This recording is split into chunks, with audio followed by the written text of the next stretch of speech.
नमस्कार श्रोते हो. श्राव्य कथा मराठी या चॅनलवरती आपले सहर्ष स्वागत आहे.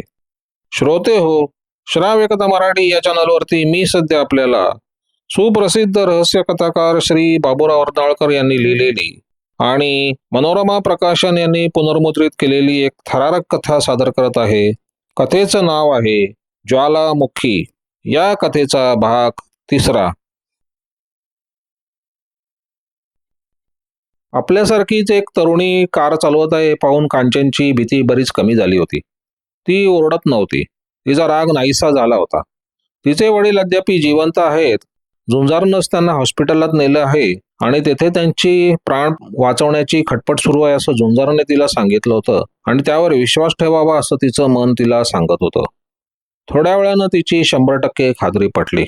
पाठलाग करणाऱ्या पोलिसांच्या कारला जुकांडी दिल्यानंतर झुंजारनं एका सार्वजनिक फोनजवळ विजयला कार उभी करायला सांगितली आणि कांचनमालेलाच शिरोडकरांच्या हॉस्पिटलात फोन करण्याची संधी दिली. माधवरावांची प्रकृती किंचित सुधारली असून त्या रात्री 10 वाजेपर्यंत जर प्रकृती अजून बिघडली नाही तर ते लवकरच बरे होतील असं खुद्द डॉक्टर शिरोडकरांनी तिला सांगितलं. ती टेलिफोनच्या खुरड्यातून बाहेर पडली तेव्हा तिच्या डोळ्यात कृतज्ञतेचे अश्रू वाहत होते. झुंजारच्या शेजारी बसल्यानंतर ती म्हणाली, तुम्ही तर माझ्या वडिलांचे प्राण वाचवलेत, पण तुम्ही असे चमत्कारिक का वागत होतात? झुंजारची चमत्कारिक वागणूक अद्याप पुढे चालू होती. त्यानं विजयाला अलगद उचलून कांचनच्या शेजारी बसवलं आणि तो स्वतः कार चालवू लागला. तो म्हणाला, कांचनताई, आपण अद्यापि घाईत आहोत. तेव्हा विलासकडे कोणत्या दिशेनं जायचं तेवढं सांगा. तुम्हाला विलासची काय माहिती?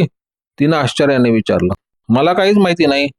तुमच्या वडिलांनी त्यातल्या पांडूच्या खणात तुमच्यासाठी काय ठेवलं आहे एवढंच मी एका बदमाशाच्या तोंडून ऐकलं आहे. आणि तुम्ही जर ते ताबडतोब तुमच्या ताब्यात घेतलं नाही तर ते दुसरेच कोणीतरी पळवतील अशी मला भीती वाटते. विलास हे आमच्या जोगेश्वरी येथील बंगल्याचं नाव आहे, ती म्हणाली. झुंजारला आनंद झाला कारण त्याची मोटार आता माहीम येथे पोहोचली होती. झुंजार कारचा वेग वाढवण्याकडे लक्ष देत होता. कांचननं विजयला विचारलं, हे तुमचे झुंजारराव नेहमी असेच वागतात काय? तू अद्यापि काहीच बघितलं नाही, ती हसून म्हणाली. ते याहून कितीतरी पटीने माथेपरूपणा करू शकतात.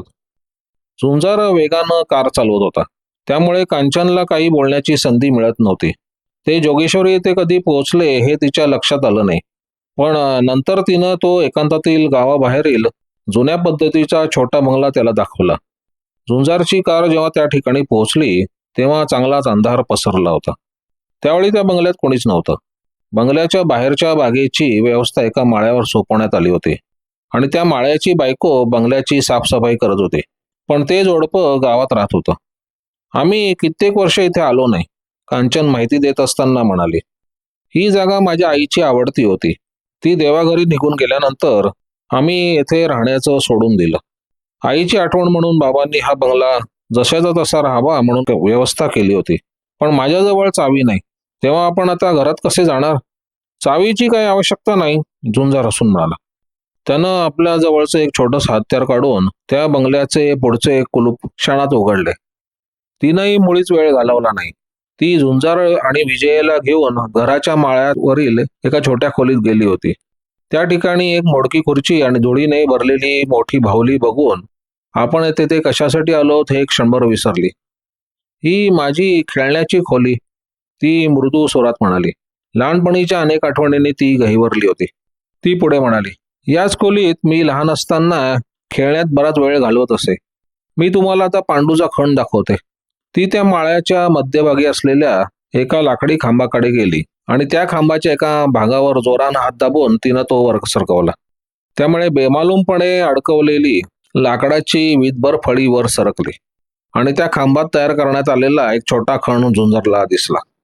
लहानपणी मी या खणात पैसे ठेवत असे, ती म्हणाली.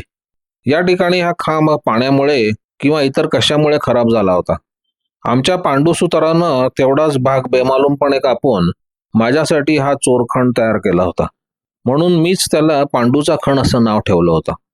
तिनं त्या खणात हात घातला आणि एक मोठा लिफाफा बाहेर काढला. त्यावर कांचन असा एकच शब्द माधवरावांनी लिहिला होता. झुंजारच्या सांगण्यावरून तिनं तो उघडला. त्या लिफाफ्यात आणखीन एक लिफाफा होता व त्यावर कमिशनरांचे नाव होते व दुसरे तिला उद्देशून लिहिलेले पत्र होते. तिनं ते मोठ्याने वाचले. प्रिय कांचन, सोबतच्या लिफाफ्यात काय आहे हे सांगून मी तुझ्या दुःखात भर घालू इच्छित नाही. तो लिफाफा मोठ्या विश्वासानं मी तुझ्या स्वाधीन करत आहे. मी तो माझ्या तिजोरीत ठेवला नाही, कारण माझ्यावर सतत नजर ठेवण्यात येत होती आणि माझ्या तिजोरीची चावी दुसऱ्यांजवळ होती. मी हा लिफाफा पोस्टाने पाठवला नाही, कारण माझ्या शत्रूचे हेर पोलीस कमिशनरांच्या ऑफिसात आहेत. तू हा सीलबंद लिफाफा स्वतः पोलीस कमिशनरांच्या हाती दे. तसं केलं तरच मला न्याय मिळेल. बाबाबद्दलचं एक आपलं शेवटचं कर्तव्य समजून तो ते काम कर. मला तुम्ही कमिशनरांकडे न्याल का? तिनं सद्गतीत स्वरात विचारलं. झुंजारच्या तीक्ष्ण कानांना काही आवाज ऐकू आला. तो अगदी हलक्या आवाजात म्हणाला, आपण आता विजेला लाज वाटावी अशा हालचाली केल्या पाहिजेत. आपले शत्रू येथे आलेत. झुंजारनं तिच्याजवळचा तो लिफाफा घेऊन आपल्या कोटाच्या आतल्या खिशात ठेवला आणि तो तिचा हात धरून त्या माळ्यावरून खाली उतरला. विजया त्यांच्यापूर्वीच तिथून बाहेर पडले होते.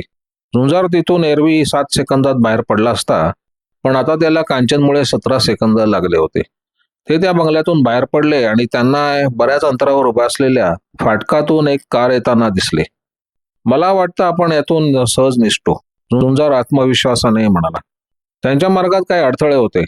त्यानं कांचनला उचललं आणि तिला घेऊन 8 फूट लांबीच्या फुलाझाडांच्या ताटव्यांवरून पलीकडून बाजूला उडी घेतली आणि तो पहिला अडथळा दूर झाल्यानंतर तो तिला पोटाशी धरूनच पाठीमागल्या बागेतून वेगानं धावत सुटला. विजया केव्हाच आपल्या कारकडे गेली होती आणि तिनं ती सुरू केली होती. तिनं ती कार पलीकडच्या गल्लीत उभी केली होती. ती गल्ली गाठण्यासाठी झुंजारला कांचनसह त्या उंच झुडपावरून उडी घ्यावी लागली होती. पण त्यानं उडी घेतली त्याचवेळी बंगल्याच्या पुढच्या दारासमोर उभ्या असलेल्या मोटारीच्या पुढल्या दिव्याचा प्रकाश त्याच्यावर पडला होता आणि त्याबरोबर पिस्तुलाचे 2 बार झाले.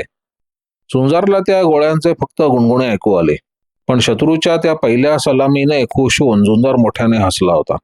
त्याला आता अधिक आवेश चढला होता. ती गल्ली गाठून तो कांचनसह मोटारीच्या पाठीमागल्या भागात बसताच विजयानं कार सुरू केली होती. पण आता शत्रू पाठलाग करतील यात शंका नव्हती.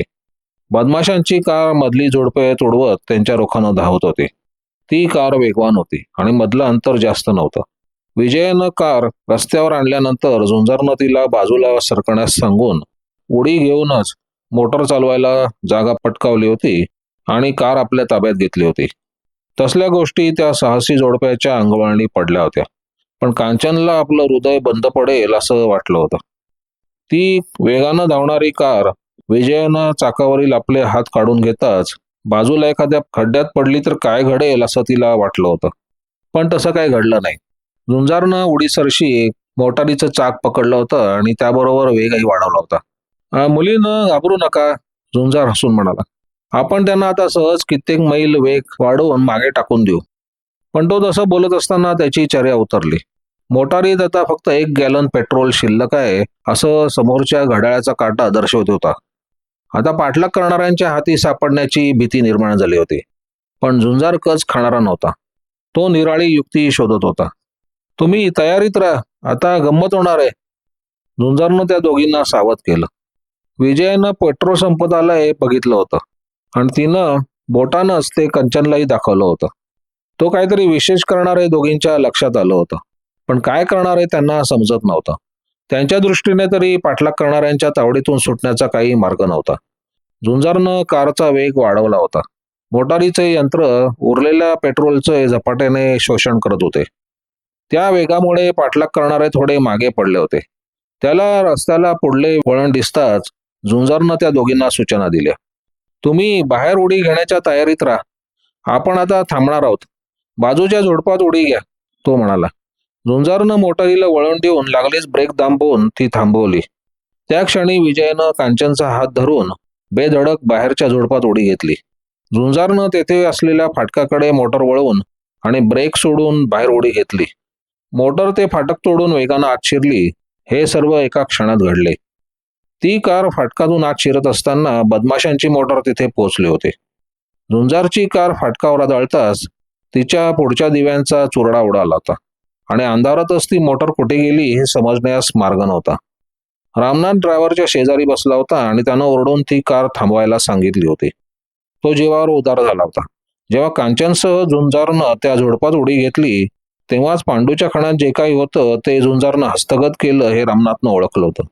आणि ती वस्तू जर रामनाथ भैरवनाथला देऊ शकला नाही तर तो जिवंत राहणार नव्हता. तो आपल्या जोडीदारासह खाली उतरला आणि त्याच वेळी त्याला फाटकाच्या पलीकडच्या बाजूला भडकलेल्या ज्वाला दिसल्या. झुंजारच्या अतिशय तापलेल्या मोटारीचं इंजिन फुटून उडालेल्या पेट्रोलनं पेट घेतला होता. बदमाश काय घडलं हे पाहण्यासाठी फाटकातून आत धावले आणि झुंजारनं लागलीच झोडपा बाहेर पडून त्या दुसऱ्या कारचा ताबा घेतला. विजयाला काही सांगण्याची आवश्यकता नव्हती. ती कांचनसह धावत जाऊन त्या कारमध्ये चढली आणि त्याचबरोबर झुंजारनं ती कार सुरू केली. पण आपली सुंदर मोटार, विजया हळूच म्हणाली. ही मोटार पण काही कमी सुंदर नाही. शिवाय कारची अदलाबदल करणे म्हणजे चोरी नाही. आता आपल्याला आरामाने प्रवास करता येईल. आपला रामनाथ भाऊ निदान अर्धा तास तरी तिथे अडकून पडेल. सांताक्रूज जवळ कार आल्यानंतर झुंजारनं ती एका बाजूला उभी केली आणि तो म्हणाला, येथून आपण टॅक्सीने जाऊ.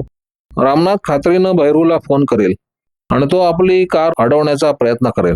हा भैरू कोण? विजयने विचारलं. तो मला एक नवीन कार घेऊन देणार आहे. तो माझा जिवलग मित्र आहे, झुंजार हसत म्हणाला. वेडे विजू, जर तशी माझी खात्री नसती तर मी माझ्या मौल्यवान मोटारीची अशी दुर्दशा केली असती काय? काही मिनिटातच टॅक्सी मिळवली गेली. टॅक्सीनं मुंबईकडे जाताना कांचन म्हणाली, झुंजारराव, तुम्ही मला कमिशनर साहेबांकडे नेणार ना? माझ्या बाबांचं पत्र ताबडतोब त्यांच्या स्वाधीन करायला हवं.